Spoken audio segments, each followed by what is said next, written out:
inside that interval. I got 100 data points here, and it's this little bit of code right here. It counts how many data points are between 3 and 10. It should be close to 73 data. That's pretty fast. Pretty solid. Actually, this particular problem with the density function is just one example of a family of functions that are all probability density functions, no matter what this letter lambda is. That's the Greek letter lambda. Turns out this is a probability density function. No matter what lambda is, it's always positive. So for t greater than equal to 0 and a lambda strictly greater than 0, it's going to be up to yes. How would you verify that? It's always greater than equal to 0. That's one condition you need. You don't want negative probabilities. Another condition you need is the area onto the graph of the entire domain must be 1. So that's last time I emphasized that. The area or the entire domain must be 1. The domain is from 0 to infinity. So the improper interval of this kind of function, no matter what this constant lambda is, that is going to be 1, no matter what it is.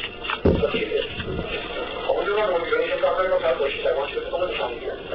When you have infinity up there, you change this to a b and let b go to infinity.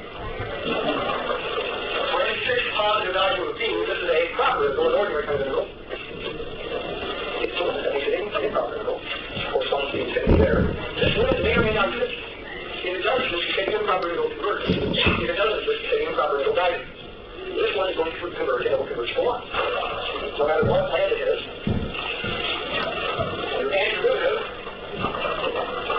looks like that. Think about that for a second.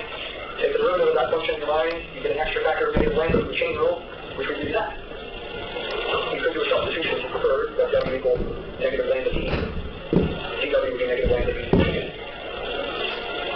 Just write down the derivative. By the way, again, I should tell you that I don't agree with final answers like this. So in order to be wrong, as long as you circle the final answer that's right, then you're right. Okay? So make sure you circle the final answer. Here with my friend here. Sorry, so right there. Two measures like a plus equals sort of 1. This thing goes to 0 as it goes to infinity. The limit is 0 plus 1 is 1. It didn't matter what I go on. 1 is positive, and it doesn't be positive. Doesn't matter. Always get 1. Different lambdas, you don't have to shape the graph, and this comes I have right here. It's going to show you how those graphs change. Let's clear distribution graph. It doesn't want to get redundant.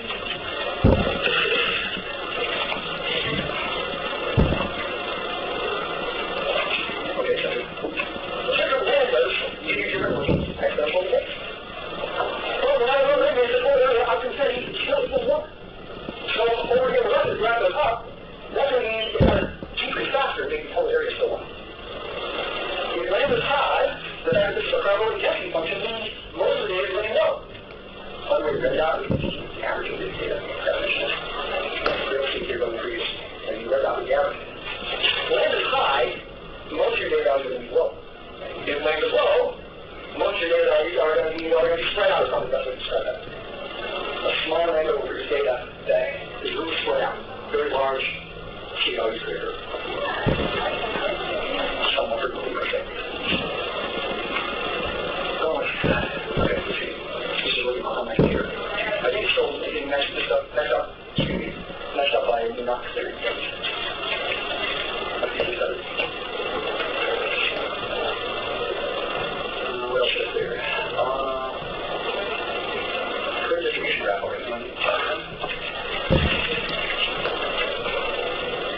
Sorry about this. Oh, clearly take clear data. It's not working. Find a distribution graph. Okay, there we go. This one, single data too. So here's the full value lambda. We didn't want to go to the 5 values of the weight times. I make lambda smaller, most of the data smaller. And once again, the red dot is the average of the weight. Once again, models here, so the overlapping. Why are they small compared to the high side? In fact, the red dot, the location of the red dot turns out to be 1 over lambda. 1 is supposed to be there, that red dot supposed to be 0.5. Here's 5, 4, 3, 2, 1, that's supposed to be 0.5. The red dot ends up always supposed to be 1 over lambda. Try that 0.5. 1.5, 12.5. The red dot is supposed to be this. Not exactly this, but it's close. Let's just close. I change A as well. where this represents the probability of being in the freezing area that's shaded.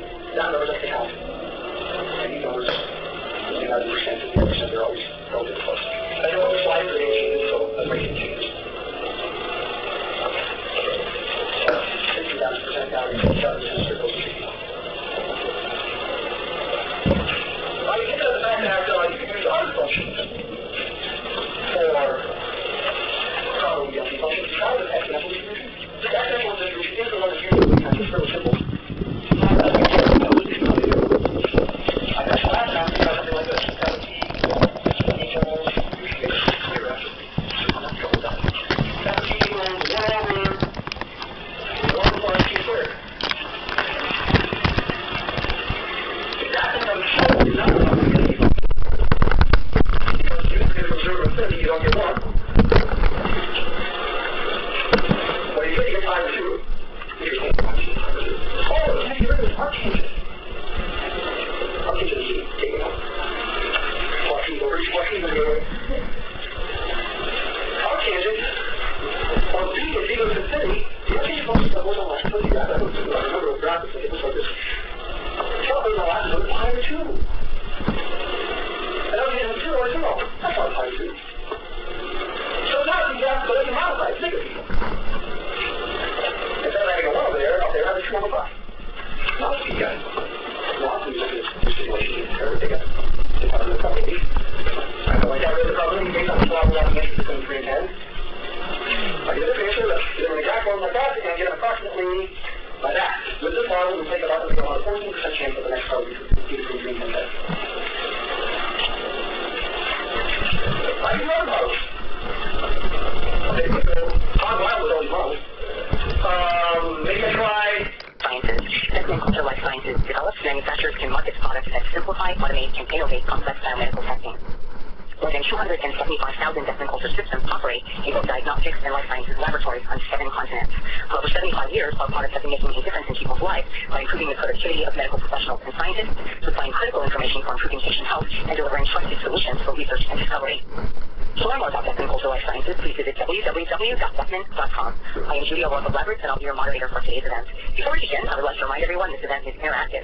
We encourage you to participate by submitting as many questions as you want at any time you want during the presentation. Just click on the green Q&A button located in the lower left of the presentation window, type your question into the box that appears on the screen. We'll answer as many questions as we have time for at the end of the presentation. Also, please notice that you're viewing the presentation in the slide window.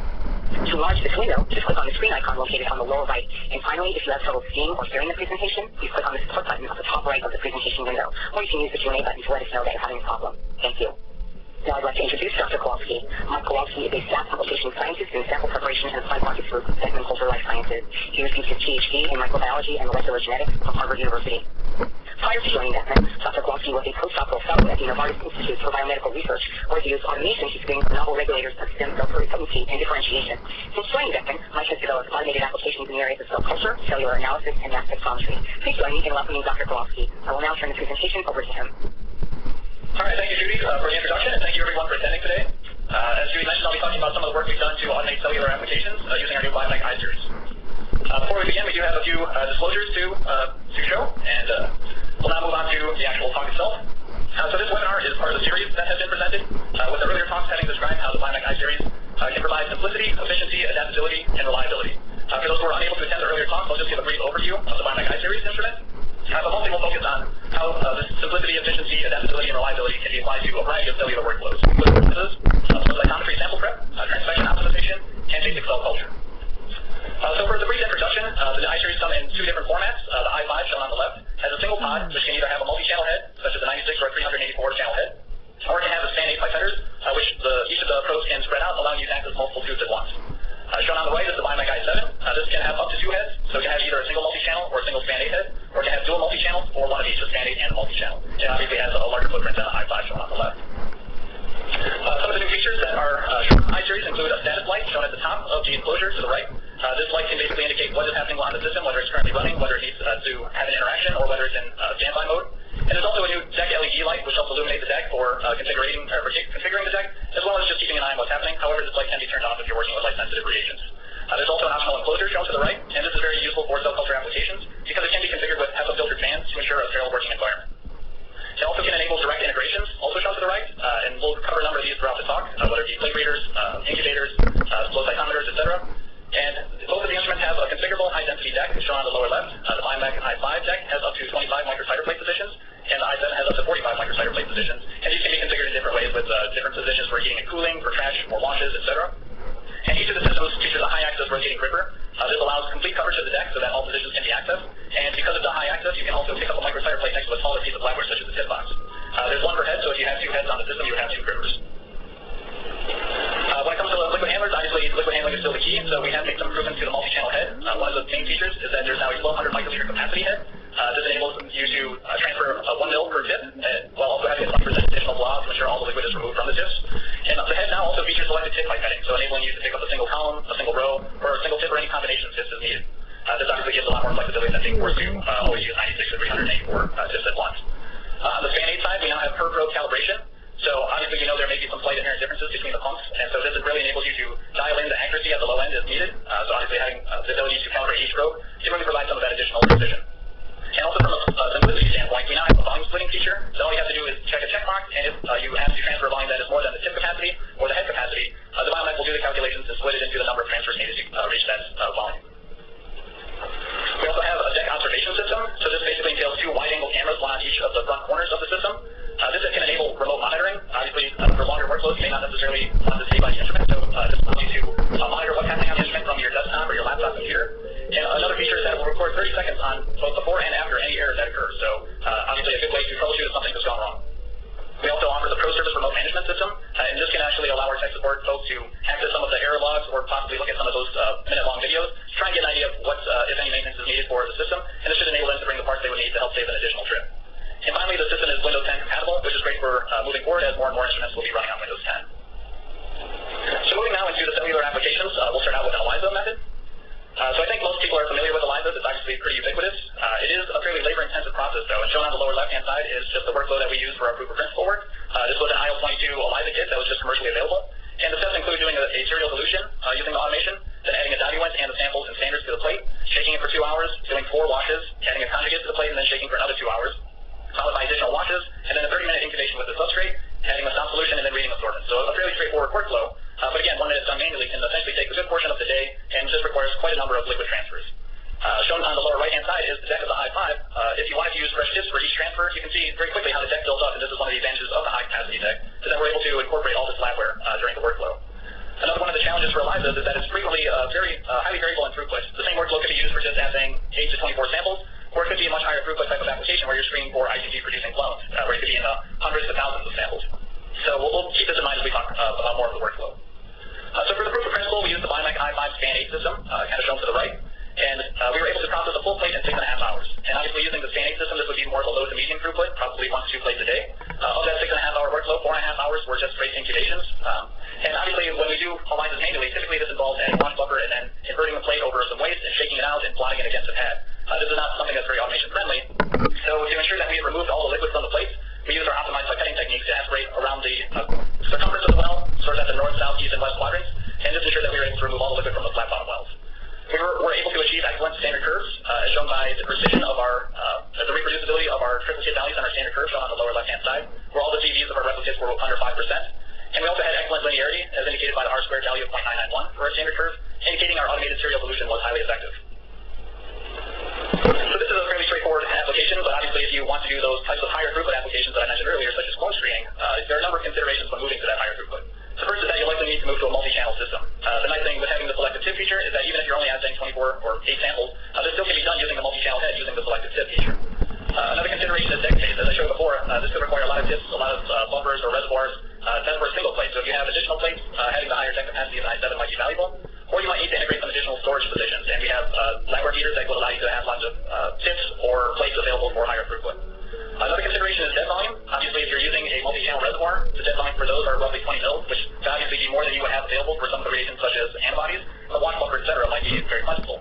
And so you would need to consider the balance between speed and throughput versus just how much reagent you have available. And again, using the selective tip feature, you can go ahead and use that for the antibodies while using all 96 channels for the wash. And another consideration is scheduling.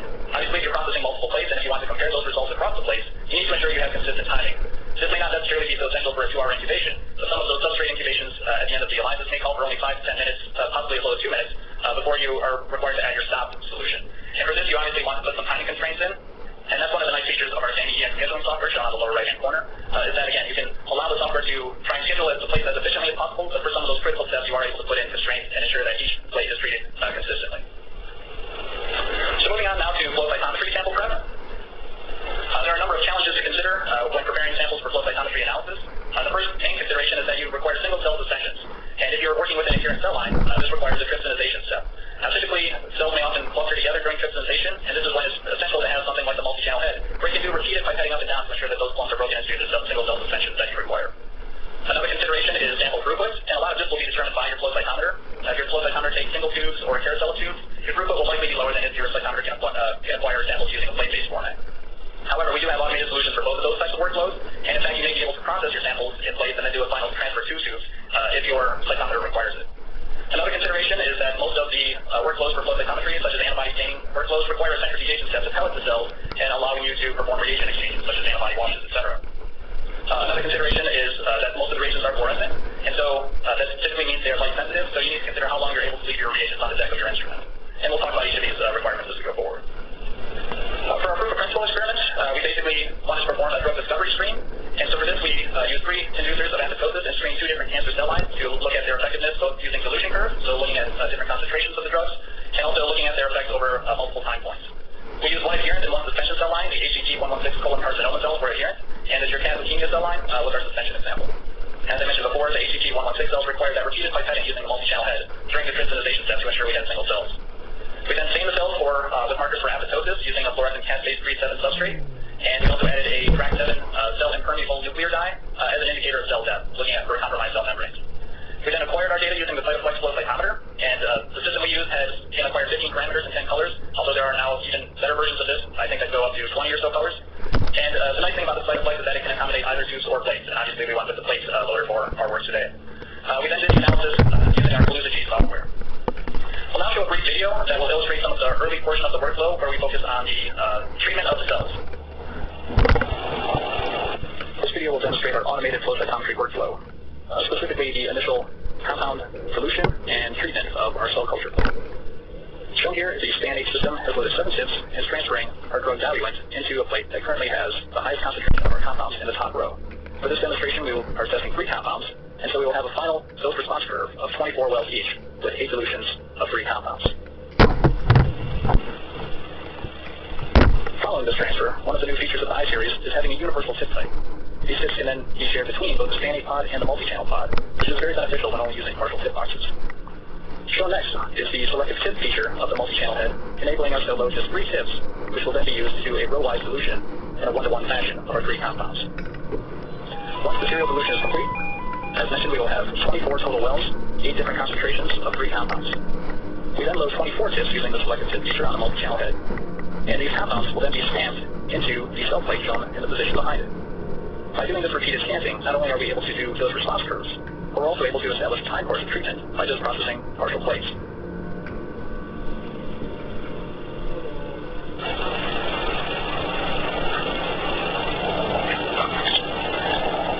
now we'll look at some of the data. Again, this was the HCT116 cells. So following the treatment of the cells, we then automated the trypsinization using the same 24 tips in a selective tip fashion, and then added our staining reagents and did our analysis. So looking here, we're looking at a single time point at 48 hours after treatment. And shown on the x-axis is our caspase-3,7 staining, and on the y-axis is our TRAC7 staining. And we basically picked just 3 out of our 8 treatments, sort of representing a high, medium, and low concentration of our compounds. In this particular case, we're looking at 5-fluorouracil treatment. And what you can see is as you decline from the highest concentration to the lowest concentration, the number of cells found in the dead and apoptotic gate to decrease, indicating our serial solution was effective. And in fact, we can actually plot some nice dose response curves with all of the data that we achieved. And what you can see is that looking at the HCT116 cell line at 48 hours, you see that fluorosporin and camptothecin were far more effective at killing these cells than 5-fluorouracil. Looking at the IC50 concentrations of 63 nanomolar, 317 nanomolar, roughly 1,000-fold more effective than 368 micromolar required to get 50% cell death in the HCT116 cell line. So again, a nice illustration of a dose response, but we also wanted to look at different time courses. And shown here is our Jurkat cell line, again the suspension cell line, so no trypsinization required. We simply added our reagents and did our analysis. And this was looking at a single concentration of camptothecin treatment at 78 nanomolar. And what you can see is over time, the untreated cells shown in the viable gate in the lower left quadrant, after 24 hours move into the apoptotic quadrant, so they're staining positive for caspase-3,7, but still very few are staining for TRAC7. and then with an additional 24 and 48 hour treatment, you see more and more percentages of the cells moving into that Z quadrant, in the upper right-hand quadrant. This can also be plotted out, and what you can see is a corresponding decrease in the viable cell count at 24 hours with an increase in the apoptotic cells, followed by a subsequent decrease in the apoptotic cells with an increase in the number of dead cells. So again, a nice illustration of time-dependent responses in this particular cell line as shown by flow cytometry. There's some additional considerations when thinking about flow